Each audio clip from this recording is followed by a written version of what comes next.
আসসালামু আলাইকুম। সবাই কেমন আছেন? আশা করি সবাই অনেক ভালো এবং সুস্থ আছেন। আমি বদিরুজ্জামান আপনাদের সবাইকে স্বাগতম জানাচ্ছি আমার YouTube channel IR study corner বাংলায়। আজ আমরা আলোচনা করব ডিকলোনাইজেশন নিয়ে। এর আগের ভিডিওতে আমরা কলোনাইজেশন নিয়ে আলোচনা করেছিলাম এবং কলোনাইজেশনের যে বেশ কিছু বৈশিষ্ট্যগুলো রয়েছে সেই বৈশিষ্ট্যগুলো সম্পর্কে আপনাদের সামনে সংক্ষেপে ধারণা দেওয়ার চেষ্টা করেছিলাম। আজকে আমরা ঠিক একই কাজ করব বিপরীতভাবে। ডিকলোনাইজেশন সম্পর্কে আপনাদের একটা সংক্ষিপ্ত ধারণা দিব, পাশাপাশি ডিকলোনাইজেশনের বৈশিষ্ট্যগুলো তুলে ধরব, যাতে আপনারা দুটা বিষয়কেই সহজে বুঝতে পারেন। তো মূল আলোচনায় প্রবেশের পূর্বে আপনাদেরকে অনুরোধ করব আমার চ্যানেলটিতে সাবস্ক্রাইব করে নেবেন এবং পাশে থাকা বেল বাটনটিতে ক্লিক করবেন, যাতে পরবর্তীতে ভিডিওগুলো খুবই সহজে আপনারা পেতে পারেন। তাহলে বন্ধুরা, চলুন আমরা আমাদের মূল আলোচনায় চলে যাই। আজকে আমাদের আলোচনার যে বিষয় তা হচ্ছে ডিকলোনাইজেশন বা অনুপনিবেশিকরণ। তো বন্ধুরা, ডিকলোনাইজেশন শব্দটির বাংলায় যে প্রতিশব্দটি বা পরিভাষাটি আমরা করেছি তা হচ্ছে অনেক কঠিন একটা শব্দ। যদি উচ্চারণ করি, অনুপনিবেশিকরণ, অর্থাৎ উপনিবেশিকের পূর্বে আমরা উপসর্গটি লিখে, মানে বাংলা খাঁটি উপসর্গ লাগিয়েছি। তো উচ্চারণ একটু কঠিন, তার জন্য আমি ডিকলোনাইজেশন শব্দটাই একটু ব্যবহার করব, যাতে আপনাদের বুঝতে সুবিধা হয়। এই যে ডিকলোনাইজেশন, এটি হচ্ছে কলোনাইজেশন বা উপনিবেশিকীকরণ এর একটা বিপরীত প্রক্রিয়া। যখন একটি রাষ্ট্র অন্য একটি রাষ্ট্রকে দখল করে, সেখানে রাজনৈতিক ও অর্থনৈতিক কৃতিত্ব স্থাপন করে, সেটিকে আমরা বলেছিলাম উপনিবেশিকীকরণ বা কলোনাইজেশন। এই রাজনৈতিক কৃতিত্ব যখন ওই রাষ্ট্রটি যে রাষ্ট্রকে কলোনি করেছে তার হাতে সোপর্দ করে বা দিয়ে দেয়, সেই যে প্রসেসটা তাকে আমরা বলি ডিকলোনাইজেশন। এটি এমন একটি প্রক্রিয়া বা প্রসেস যেখানে যে কলোনিয়াল যে পাওয়ার্স, যারা পৃথিবীব্যাপী কলোনি স্থাপন করেছিল, তারা তাদের কলোনিগুলোকে মুক্ত এবং স্বাধীনতা প্রদান করে। অর্থাৎ স্বাধীনতা প্রদান করার তো বিষয় নয়, স্বাধীন ঘোষণা করে দেয়। যেহেতু কলোনিয়াল ভূখণ্ডে যে মানুষজন যারা ছিল বা পলিটিক্যাল ইমার্জিং বডি যারা ছিল, তাদের যে চাওয়া, সেলফ ডিটারমিনেশন, সেখান থেকেই মূলত এই মুক্ত বা এই স্বাধীন করে দেওয়ার টেন্ডেন্সিটা তৈরি হয়। তো আমরা যদি একটা সংজ্ঞা দিতে চাই, সেক্ষেত্রে আমরা এনসাইক্লোপিডিয়া ব্রিটানিকার ইংরেজি সংজ্ঞাটা আপনাদের এখানে বলতে পারি যে ডিকলোনাইজেশন এই যে একটা প্রসেস, এই প্রসেসটা হচ্ছে যে কলোনিয়াল যে টেরিটরিগুলো ছিল, সেই টেরিটরিগুলোকে সেলফ গভর্নিং ক্যাপাসিটি তৈরি করার জন্য বা সেলফ ডিটারমিনেশন ভিত্তি করে তাদেরকে ইন্ডিপেন্ডেন্স করে দেওয়া। হ্যাঁ, তো এই যে ডিকলোনাইজেশন প্রসেস, তা বিচ্ছিন্নভাবে 19 শতকে হয়ে থাকলেও মূলত ব্যাপকভাবে শুরু হয় বিংশ শতাব্দীতে। অর্থাৎ ঊনবিংশ শতাব্দীতেও কিছু রাষ্ট্রগুলোকে, কিছু উপনিবেশ, যারা পূর্বে উপনিবেশ ছিল, সেখান থেকে রাষ্ট্র হয়েছে। যেমন হাইতির কথা বলতে পারি, বা আফ্রিকায় কিছু দেশ আছে, ইথিওপিয়ার কথা বলতে পারি। এই ধরনের কতগুলো রাষ্ট্র যারা ঊনবিংশ শতাব্দীতেই স্বাধীনতা, ডিকলোনাইজেশনের ফলে স্বাধীন হয়েছিল। তো এই প্রসেসটা তখন ছিল খুবই লেন্থি এবং খুবই কম।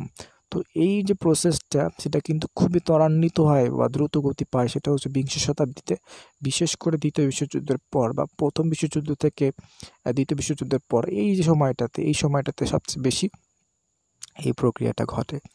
একটা পরিসংখ্যান থেকে দেখা যায় যে দ্বিতীয় বিশ্বযুদ্ধের আগে বা দ্বিতীয় বিশ্বযুদ্ধের পরে, অর্থাৎ 1945-এর পরে, অর্থাৎ 1945 থেকে 1950 সালের, আর এই হিসাবটা এই 5টা বছরে যে পৃথিবীব্যাপী যে আপনার পরাধীন বা কলোনিয়াল পিপল ছিল, তার সংখ্যা প্রায় ছিল 750 মিলিয়ন। কিন্তু 1950-এর পরবর্তীতে এই সংখ্যাটা খুবই পরিবর্তন করে, র্যাডিক্যালি চেঞ্জ হয়ে যায়। সে সংখ্যাটা দাঁড়ায় মাত্র 1.5 মিলিয়ন। তো আপনারা বুঝতেই পারতেছেন যে কীভাবে স্বাধীনতা, এই ডিকলোনাইজেশন প্রসেসটা কীভাবে উপনিবেশিক শক্তিগুলোকে ওইখান থেকে সরিয়ে নিয়ে এসে সে ভূখণ্ডগুলোকে স্বাধীন করে দিয়েছে এবং মানুষগুলোকে স্বাধীনতা দান করেছে।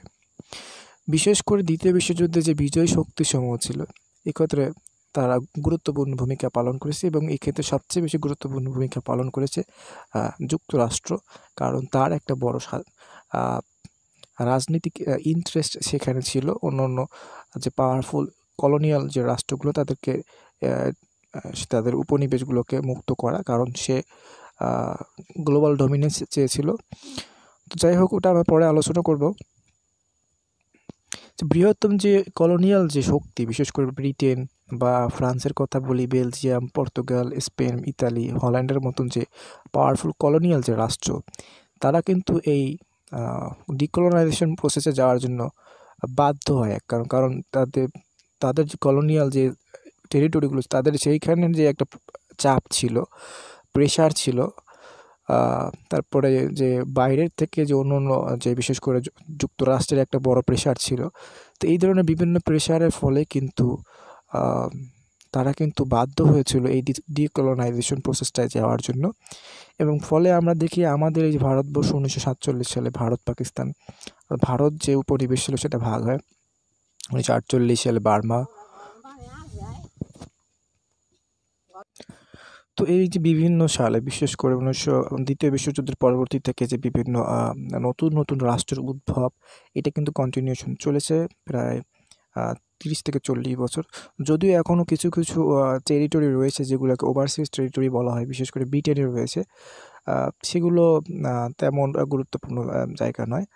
তো এইটা হচ্ছে সাধারণভাবে ডিকলোনাইজেশন প্রসেসটা বলতে আমরা এখানে যে কথাটা বুঝি, যে কলোনিয়াল যে প্রসেস বা কলোনিয়াল প্রসেসের বিপরীত, অর্থাৎ কলোনিয়াল প্রসেসটা তৈরি হয়েছিল বা গঠিত হয়েছিল মূলত রাজনৈতিক এবং অর্থনৈতিক ফায়দার জন্য, মূলত কলোনিয়াল রাষ্ট্রগুলোর।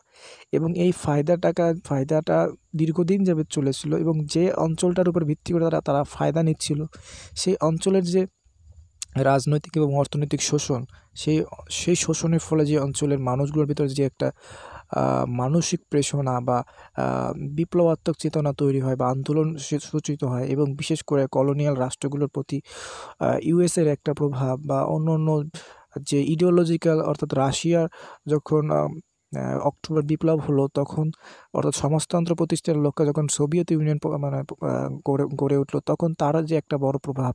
তো এই ধরনের অনেকগুলো এক্সটার্নাল প্রেশার যখন কলোনিয়াল রাষ্ট্রগুলোর উপর পড়লো, তখন কিন্তু তারা এই ডিকলোনাইজেশন প্রসেসটা যাওয়ার জন্য তারা বাধ্য হয়েছিল। এবং আমরা যদি ডিকলোনাইজেশনের এই যে প্রসেসটা, এটা যদি একটা ফিচারের কথা বলি বা বৈশিষ্ট্যের কথা বলি, এখানে 3টা গুরুত্বপূর্ণ বৈশিষ্ট্যের কথা বলতে পারি। এক হচ্ছে কার্যকারণের যে একটা প্রকার, যেটাকে হেগেলীয় ডায়ালেকটিক্যাল মেথড বলা হয়। সেখানে বলা হয়েছে যে ডিকলোনাইজেশন এই যে প্রসেস, এটা হলো কলোনাইজেশন প্রসেসের একটা বিপরীত প্রতিক্রিয়া বা প্রক্রিয়া, যেখানে উভয় প্রক্রিয়া সংশ্লেষণ হলো উপনিবেশগুলো স্বাধীনতা অর্জন।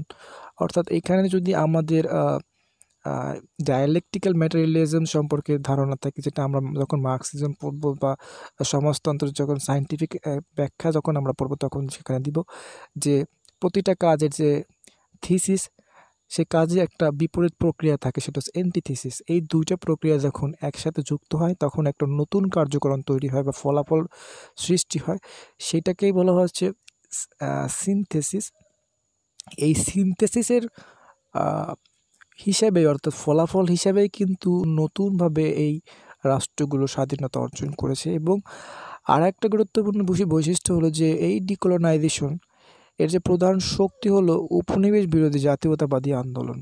অর্থাৎ যেহেতু এই দীর্ঘকালীন এই কলোনিয়াল উপনিবেশগুলো একটা পলিটিক্যাল এবং ইকোনমিক শোষণের মধ্যে দিয়ে গিয়েছে, তার ফলে তাদের যে এক্সিস্টিং সোশ্যাল স্ট্রাকচার সেটা ভেঙে গিয়েছে এবং সবাই সমানভাবে তাদের যে পলিটিক্যাল ডেস্টিনি, তাদের যে পলিটিক্যাল নিডস, এর লক্ষ্যে কিন্তু তারা একত্রীভূত হওয়ার চেষ্টা করেছে। এবং সেই একত্রিতভুক্ত হওয়ার চেষ্টাটাকে মূলত কিন্তু বলা হয় আপনার ন্যাশনালিজম।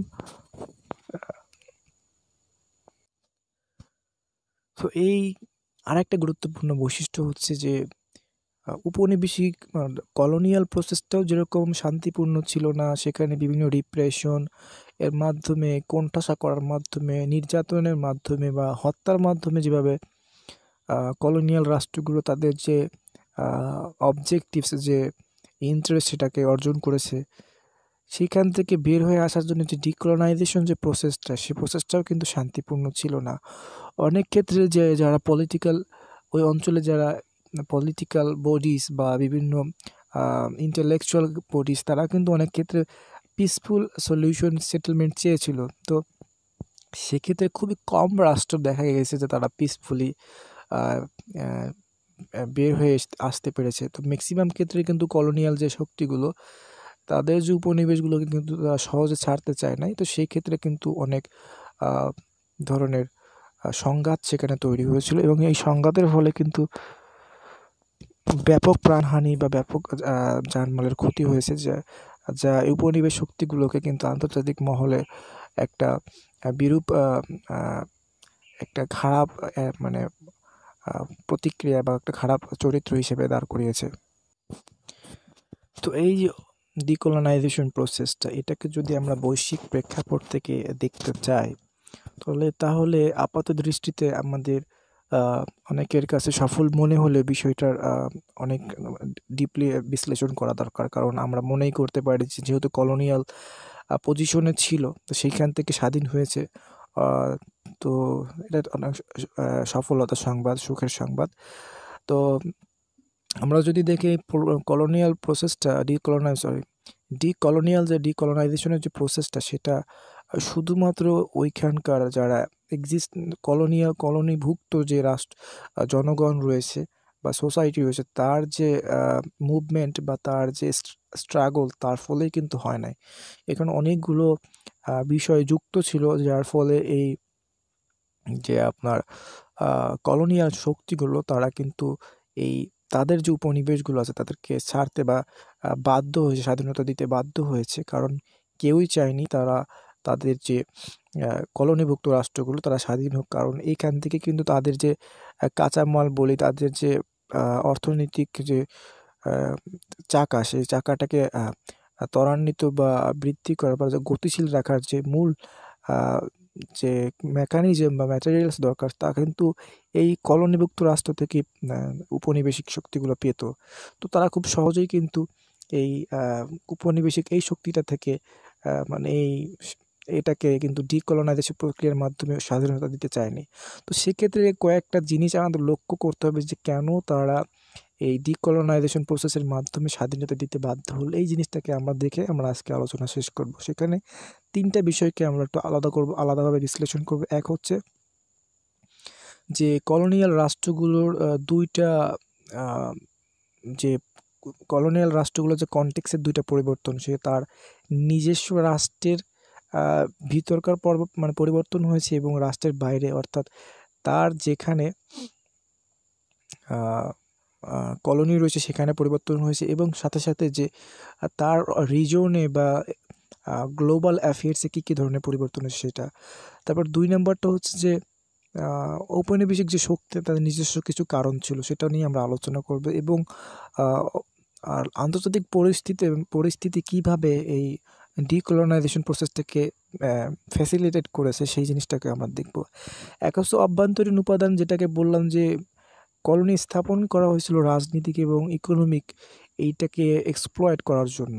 তো এই জিনিসটাকে যখন দীর্ঘদিন যাবৎ তারা করেছে, এবং তারা সেমি কালচার একটা একটা অঞ্চল গঠন করার চেষ্টা করেছে, এবং প্রতিটা অঞ্চলের যে নিজস্ব কালচার, নিজস্ব ভ্যালুস, নিজস্ব সোশ্যাল স্ট্রাকচার, এগুলোকে ভেঙে দেওয়ার মাধ্যমে, তার ফলে কিন্তু মানুষ, ওইখানকার যারা উপনিবেশের আন্ডারে যারা ছিলেন, তারা কিন্তু মানে ব্যাপক ক্ষতির সম্মুখীন হয়েছে। এবং সেটা ক্ষতিটা শুধু জানমালের না, তাদের মানসিকভাবে যে বিপর্যয় হয়, যে আমরা যদি আফ্রিকার যে দাস বিক্রির কথা বলি, সেখান থেকে যে উপনিবেশ স্থাপন করা শুরু হয়েছিল, সেই যে একটা মানসিক একটা নির্যাতন, মানসিক যে একটা দাসত্ব, তো এইটাও কিন্তু চরমভাবে ওইখানকার মানুষকে অ্যান্টি কলোনিয়ালিজমের দিকে নিয়ে গিয়েছে। এবং ইন্টারনাল বিভিন্ন ধরনের ডেভেলপমেন্টের যে জায়গাগুলো, সেই জায়গাগুলো ক্ষেত্রে যে আমি বললাম যে তারা এডুকেশনের দিকে দেখেছিল। এই কলোনিয়াল রাষ্ট্রগুলো তার নিজস্ব প্রশাসনিক কার্যক্রম ফ্যাসিলিটেট করার জন্য যে স্থানীয় যে রুলিং সিস্টেম তৈরি করেছিল, এবং এই রুলিং সিস্টেমটাকে কন্টিনিউ করার জন্য যে তারা বেশ কিছু মানুষকে ওই অঞ্চলের যে শিক্ষিত করতেছিল, বিশেষ করে পশ্চিমা শিক্ষায় শিক্ষিত করতেছিল।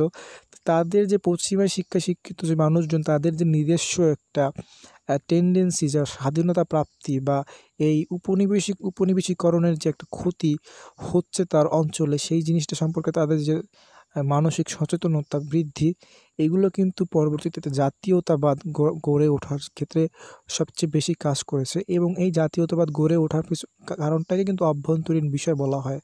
এবং বহিস্থ উপাদানগুলো কী কী? বহিস্থ উপাদানগুলো যদি বলি, যে বিশেষ করে ইউরোপীয় ইউনিয়ন ওই রিজনটায় বেশ কিছু পরিবর্তন হয়েছে, বিশেষ করে 18 শতকে, 19 শতকে এবং 20 শতকে। এই ধরনের কনটেক্সচুয়াল চেঞ্জগুলো বা ইভেন্টসগুলো কিন্তু ডিকলোনাইজেশন প্রসেসটাকে আরও বেশি ফ্যাসিলিটেট করেছে। আমরা যদি তো এই ক্ষেত্রে আমরা যদি বেশ কিছু উদাহরণের কথা বলি, সেখানে আমরা সর্বপ্রথম দেখতে পাই আমেরিকার স্বাধীনতা। সেই আমেরিকার স্বাধীনতা কিন্তু অন্য সকল উপনিবেশভুক্ত রাষ্ট্রগুলোকে সবসময় প্রেরণা দিয়েছে, যে কিভাবে উপনিবেশিক শক্তি থেকে সংঘবদ্ধ রাজনৈতিক শক্তি ব্যবহার করার মাধ্যমে তারা স্বাধীন বা তারা হার্ড পলিসি অর্থাৎ স্ট্রাগলের মাধ্যমে কিভাবে তারা তাদের নিজস্ব যে স্বাধীনতা সেটা পেতে পারে। এই ইনসিডেন্টটাকে কিন্তু ফ্যাসিলিটেট করেছিল বিশেষ করে যে টেরিটোরিয়াল যে কলোনিয়াল রাষ্ট্রগুলো রয়েছে, অর্থাৎ কলোনাইজড যে টেরিটরিগুলো রয়েছে সেখানকার মানুষ বা সোসাইটি। আর একটা জিনিস, সেটা হচ্ছে ফ্রান্সের যে আপনার বিপ্লব। সে ফ্রান্সের বিপ্লব, ফরাসি বিপ্লব কিন্তু সকল রাষ্ট্রের জন্য একটা যে অনুকরণীয় একটা বিষয়। সেখানে সাম্য, মৈত্রী এবং ভ্রাতৃত্ব, এই যে একটা স্লোগান নিয়ে যে এই বিপ্লবটা সংগঠিত হয়, এখানে সমতার ভিত্তিতে যে আমরা যখন কলোনিয়ালিজম নিয়ে আলোচনা করছি, সেখানে দেখি তারা বিভিন্নভাবে শ্রেণী বিভাজন করেছে। এর ফলে সমতার যে প্রশ্ন, সমতার যে বা জাস্টিসের যে জায়গাটা, সেটা কিন্তু টোটালি কোলাপস করেছে।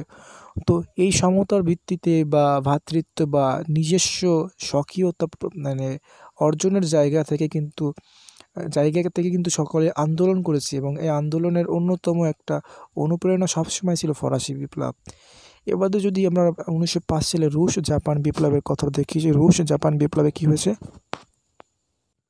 তো এই ক্ষেত্রে 1905 সালের যে রাশিয়া এবং জাপানের মধ্যে যে যুদ্ধ হয়, এবং সেখানে প্রথমবার যে এশিয়ার শক্তি হিসেবে রাশিয়াকে জাপান হারিয়ে দেয়, সেই হারিয়ে দেওয়াটা কিন্তু বিশেষ করে আফ্রিকা, এশিয়ার এই অঞ্চলের যে উপনিবেশিক অর্থাৎ কলোনাইজড যে টেরিটরি বা সোসাইটি রয়েছে বা পলিটিক্যাল এন্টিটি রয়েছে, তাদেরকে খুবই অনুপ্রাণিত করেছিল, এবং তাদের কিন্তু এইটা ভাবতে মানে সহযোগিতা করেছিল যে না, এশিয়ারাও যদি চেষ্টা করে, এশিয়াটিক স্টেটস যদি চেষ্টা করে, তারা কিন্তু ইউরোপিয়ান যে কলোনিয়াল যে ইম্পেরিয়াল যে শক্তি, সেটাকে কিন্তু তারা হারাতে পারে বা ডিফিট করতে পারে। এই একটা চেতনা, এটা অনেক বড় একটা যে ইন্সপায়ারেশন ছিল মূলত উপনিবেশিক রাষ্ট্রগুলোর ক্ষেত্রে, উপনিবেশভুক্ত রাষ্ট্রগুলোর ক্ষেত্রে।